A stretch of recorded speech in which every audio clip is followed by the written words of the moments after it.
So if you guys just like to introduce yourselves? Sure, my name is Dan. I'm Nathan. I guess we're half of Madina Lake. Yes. Okay, so Madina Lake is the name of your band, obviously, and it tells the story. It's a fictional town, isn't it? And it tells the story throughout albums. Can you tell us a little bit more about that concept?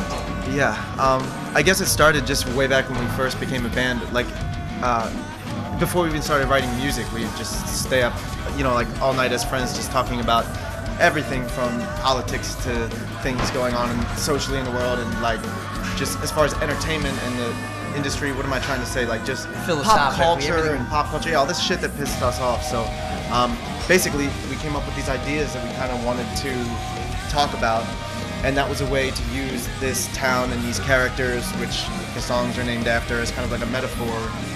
So it's not real life, and we don't have to be like up there preaching and being political, but we can say some of the things through the story. So you guys are obviously on tour at the moment, and you've got quite a few sold out shows here in England. Yeah. How does it feel to be so successful, like across the pond?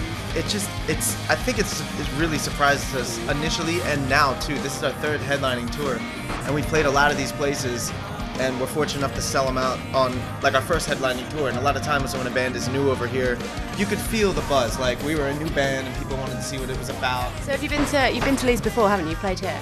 Yeah. Well, you've been to Leeds Festival, obviously. Yeah, but I think this is our third or fourth time at the Cockpit too. So we've been here a bunch. Yeah. Cockpit's a good venue to be to. It's amazing. It's the best place to go to. It's one of those venues that just has this vibe of like anything can go off at any time, It's just kind of this electric, crazy. It's our favorite kind of thing, especially when it sells out, because everybody's packed so tightly together and so hot and sweaty. There's also no barrier, which is really fun for a band like us, because kids are just right there, just literally falling onto the stage while the crowd's are. Your latest album, Attics to Eden, is out now. Yep. What are your plans for the future? Well, we just